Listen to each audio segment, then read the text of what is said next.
What's up, everyone? Welcome back to the channel and welcome to my review of WrestleMania 25. We are officially through the, WrestleMania era when it was in its prime, like from 17 through 24, like where every Mania back to back to back to back was just great. Now we're at this one, Mania 25, which isn't bad, but compared to the last like seven of them we've had, or eight of them, this isn't good compared to those. So, no more slacking off. Got the clipboard, I've got my pen. Let's do this. WrestleMania 25 happened April 5th, 2009 at the Reliance Stadium in Houston, Texas, which is the home of the stadium that the football team, the Houston Texans, play in. 72,744 people in attendance. We kicked off the show. The opening match was the Money in the Bank ladder match. It had Mark Henry, CM Punk, MVP, who was the United States champion at that time, Finlay, Shelton Benjamin, Kofi Kingston, Christian, and Kane. That's how many guys? 8 guys. I think the next one, here, I gotta fix my phone slightly.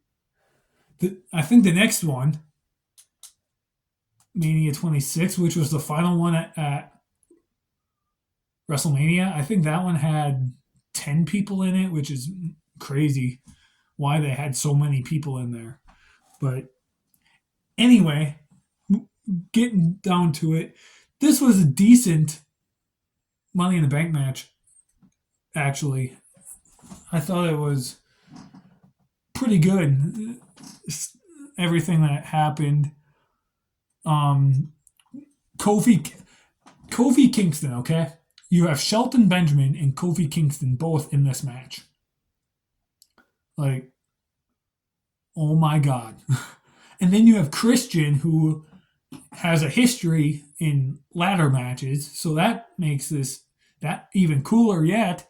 CM Punk, who won the previous year, just like, wow. So much talent in this match. It's crazy how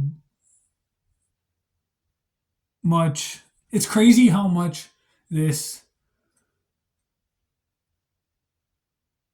was kind of not lackluster, but like with all of that talent, it should have been a lot better than it was. Am I off center here? I think I was. I apologize. There, I think I fixed it. I apologize about that, guys. Anyway, so then, yeah, just so much going on. Mark Henry teased a dive off the top. Like, so every man was outside on the floor. And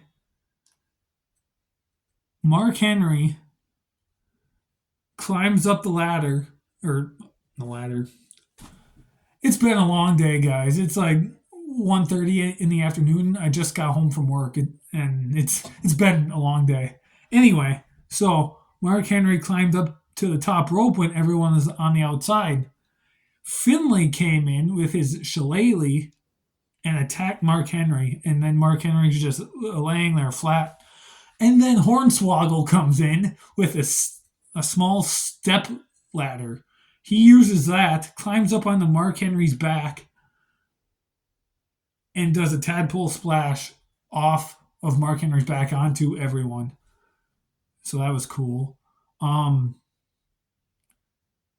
mean, you got Shelton Benjamin obviously doing his crazy dive off a ladder. Christian hit the unprettier or the kill switch, whichever you want to call it. He hit that to a CM Punk off of a ladder bridge.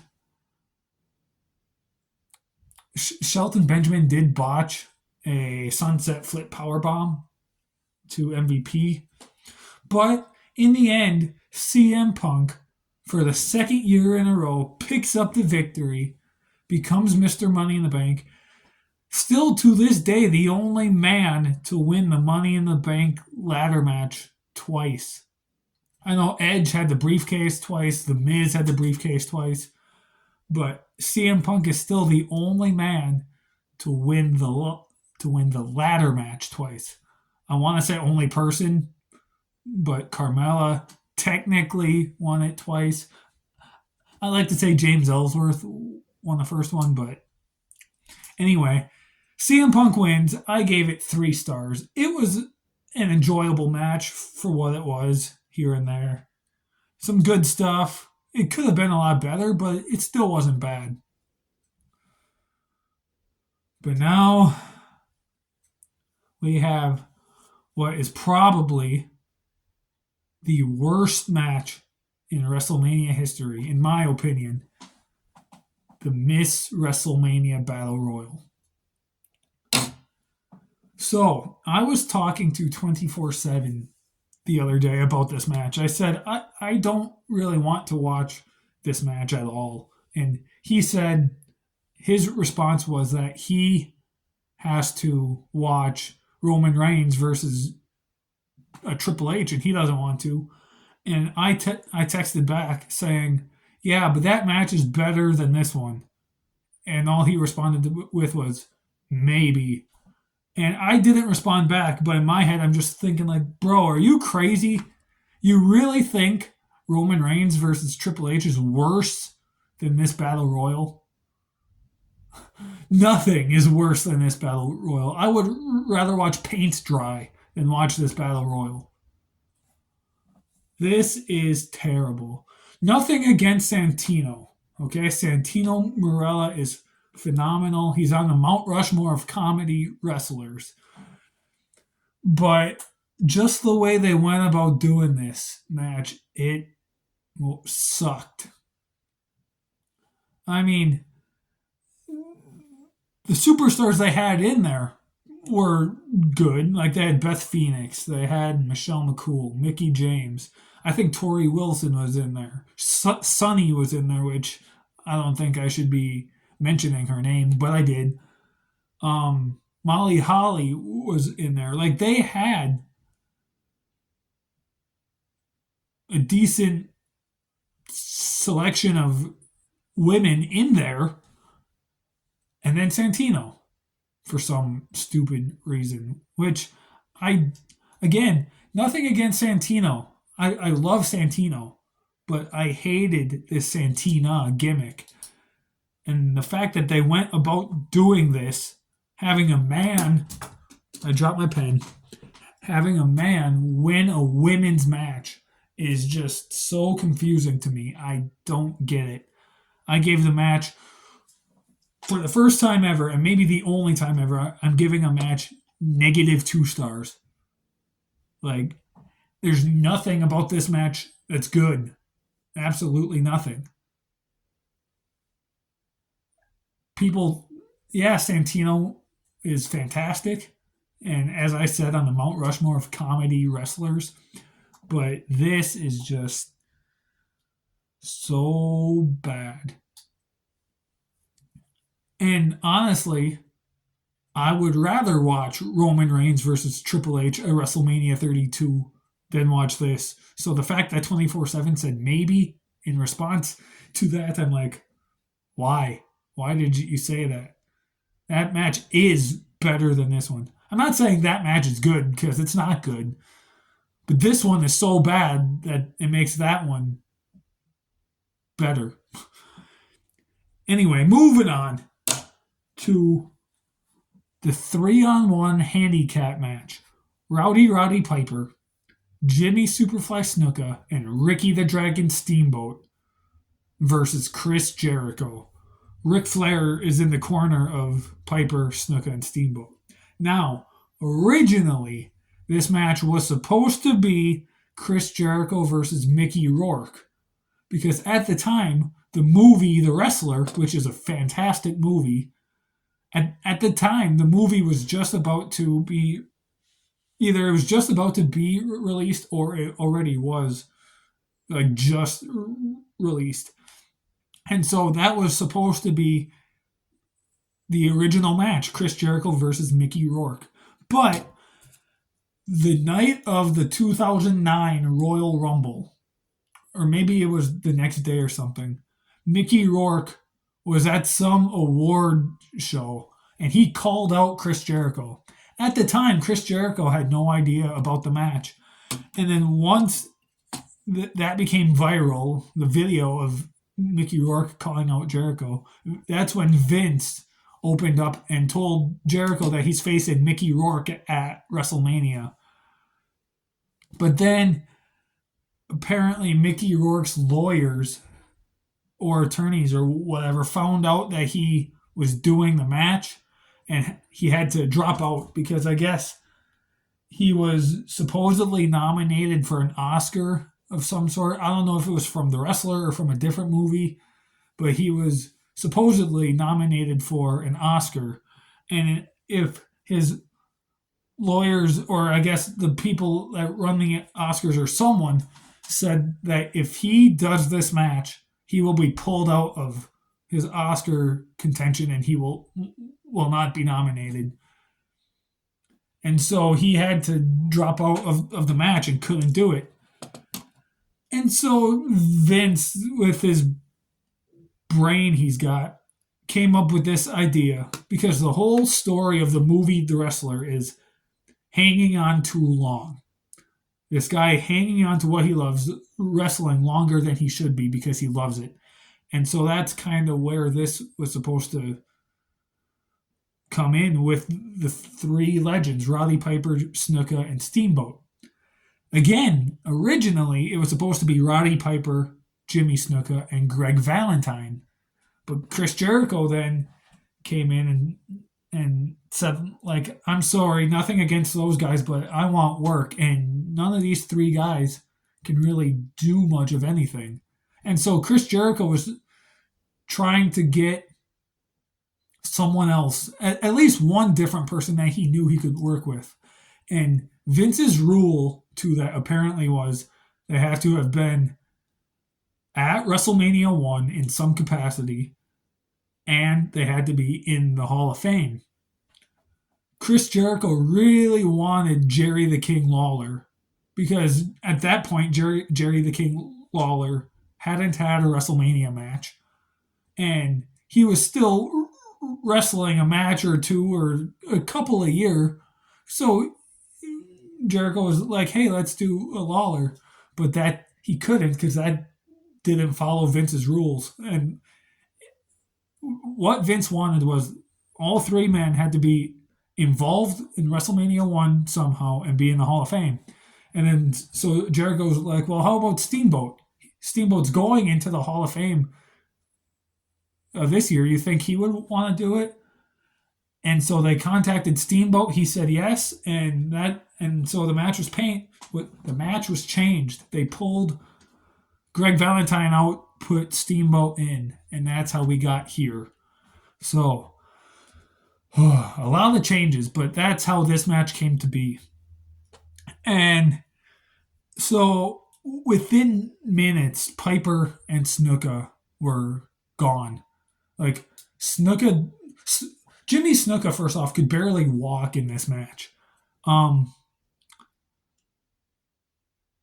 He was out within probably, honestly, a minute from the walls of Jericho. And then not much later, Piper was out with an Insiguri, just a random Insiguri kick in the head, and he's gone. So it's down to Jericho and Steamboat. And Steamboat could still go at this point. He was awesome. He hadn't been in the ring. Wow, that's a loud vehicle. But he hadn't been in the ring since like 94 or something. So that was what, 15 years or so that he. No, not 15. 90, yeah, 15 years that he hadn't been in the ring. And he must have did a lot of the training for it because he looked good. And eventually, Jericho did win, and I gave the match 2 stars. Most of those 2 stars come from just what Jericho and Steamboat themselves did because, again, as I said, Jimmy Snuka could barely walk, so he didn't do anything. And Piper, nothing against him, but like he was way out of his prime and he couldn't really do a whole lot at this point either. So, yeah, 2 stars for Jericho wins, but mainly for what him and Steamboat did. They would go on to Backlash to have another actually pretty decent match between the two of them. Anyway, moving on now. An Extreme Rules match. Matt Hardy versus his brother, Jeff Hardy. This match was decent. I didn't write very many notes, but it was decent. This was the first time, and I think the only time that No More Words played at WrestleMania, which is clearly the better of the Hardy Boys songs. Between their song as a team, Matt Hardy's individual song, and then No More Words. No More Words is clearly the best one of those three.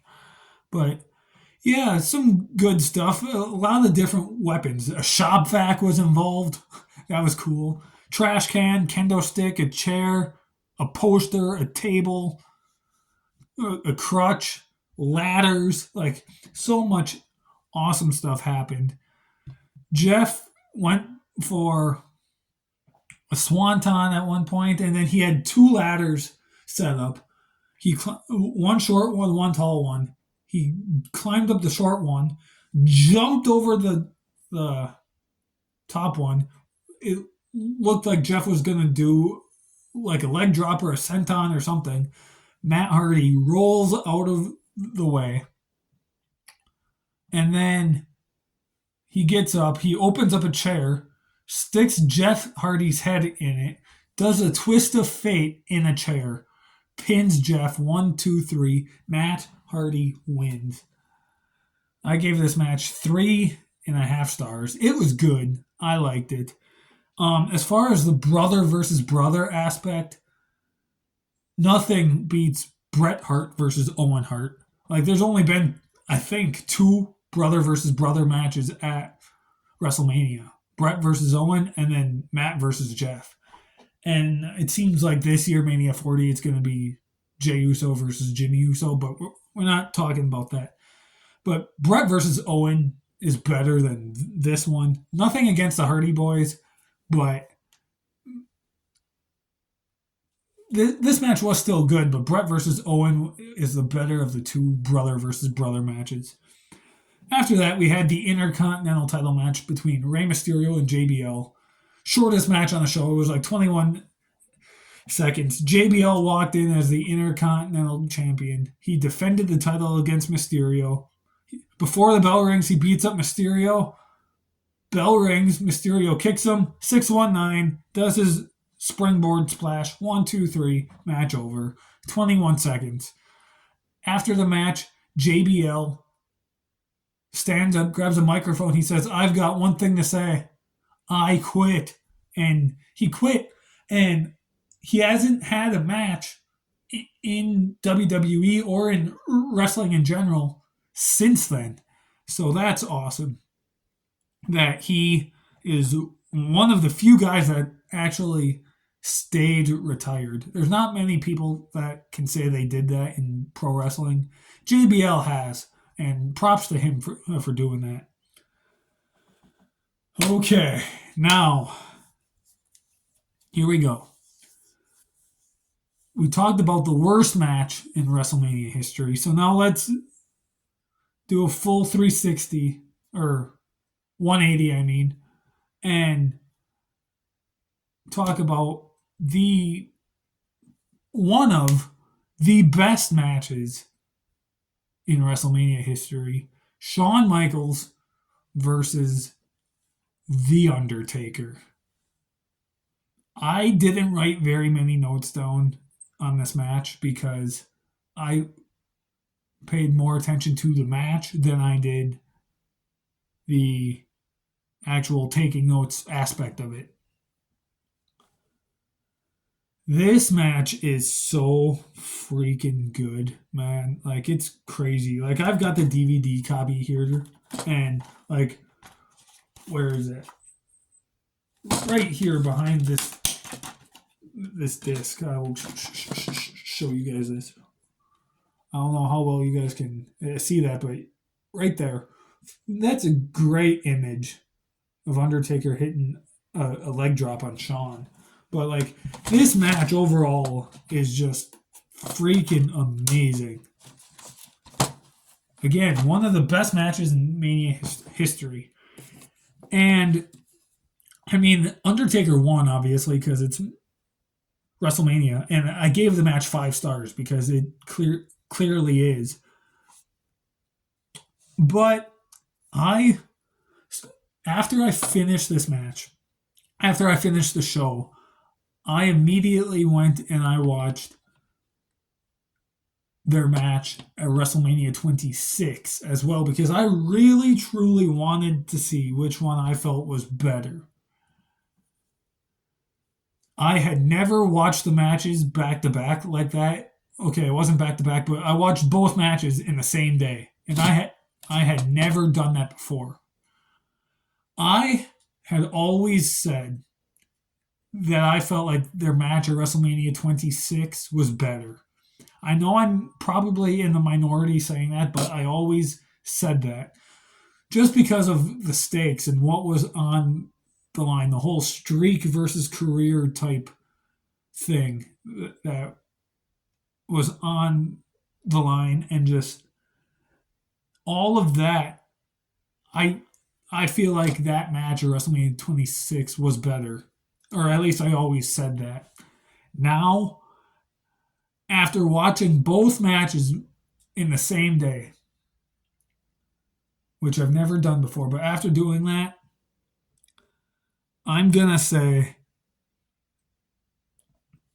that I still think the match at WrestleMania 26 is better for the same reason. Just the story they tell that they were telling and the stakes that were on the line. I'm not going to go into too much detail about that match at 26. I will save that for 24/7 to do when he reviews Mania 26 next week. But overall, I think the match at WrestleMania 26 is better than this one. Both are still great. Both are still 5-star matches.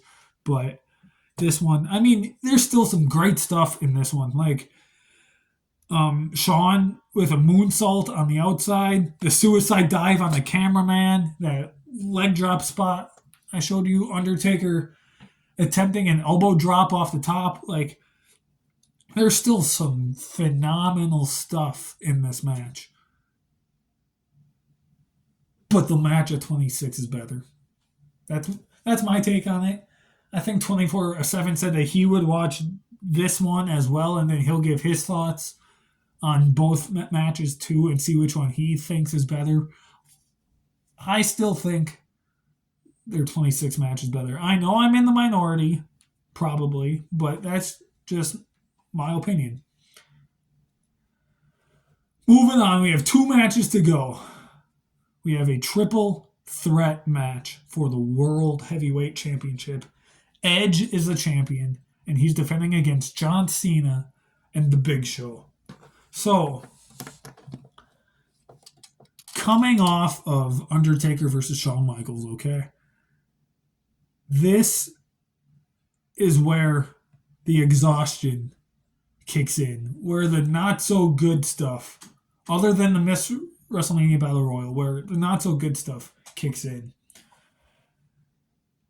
Because after watching Undertaker versus Shawn Michaels, still to this day, you're just exhausted watching that show or that match because of how good that match is. And so,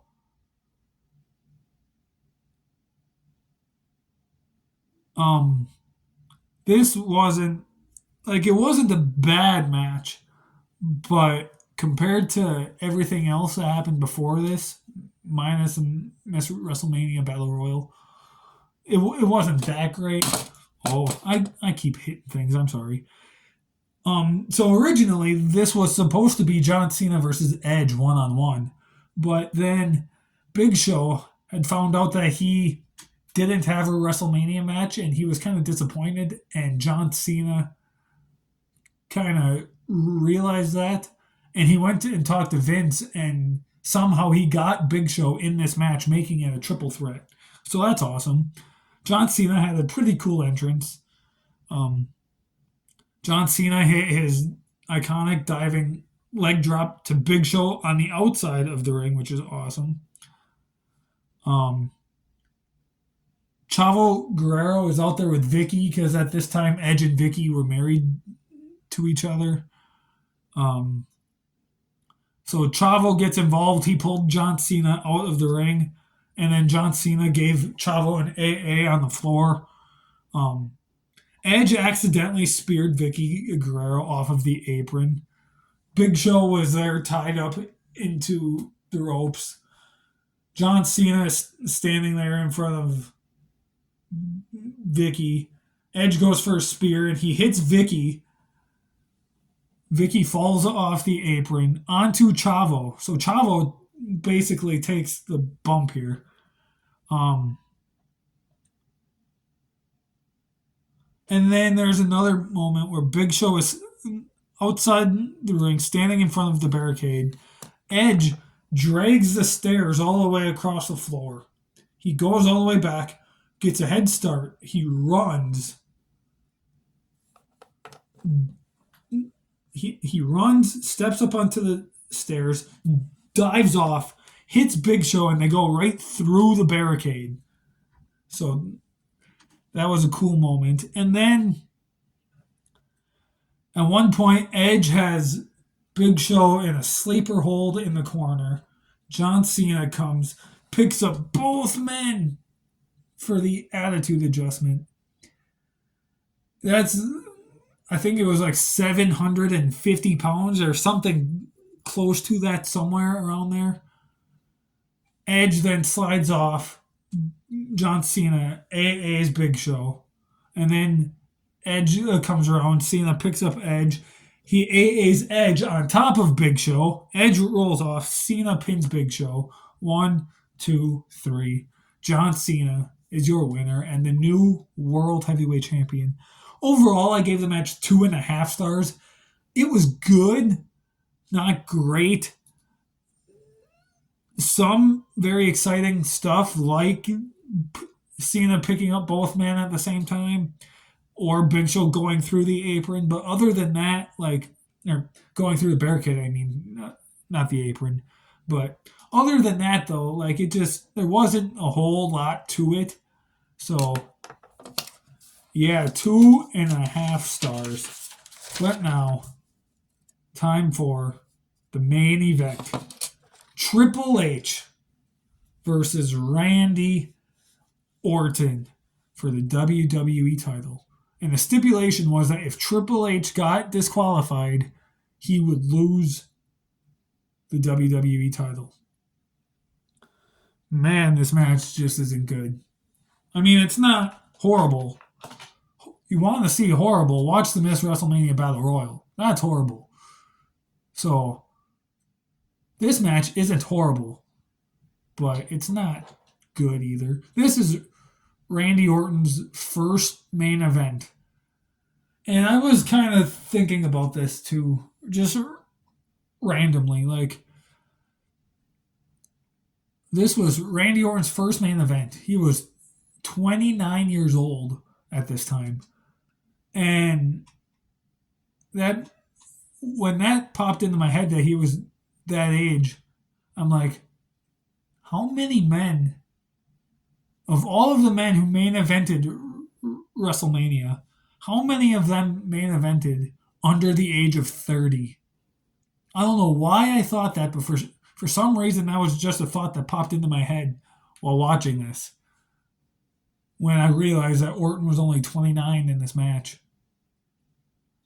But anyway, there was an RKO and a pedigree very early on, within probably a minute and a half of the match. Just both men hit their finishers.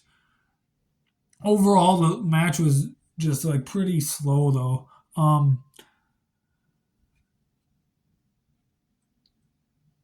Triple H teased using a TV monitor to hit Randy, but he knew that if he got disqualified, he would lose the title, so he decided not to use a TV monitor.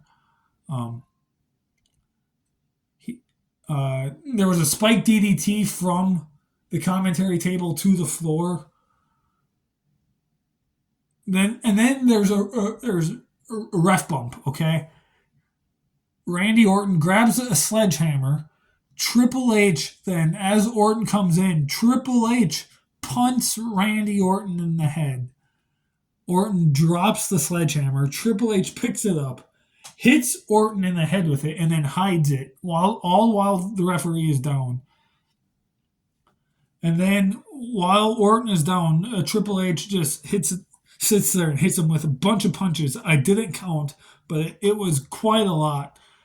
And then out of nowhere, just pedigree, 1, 2, 3. Triple H wins. Still the WWE champion.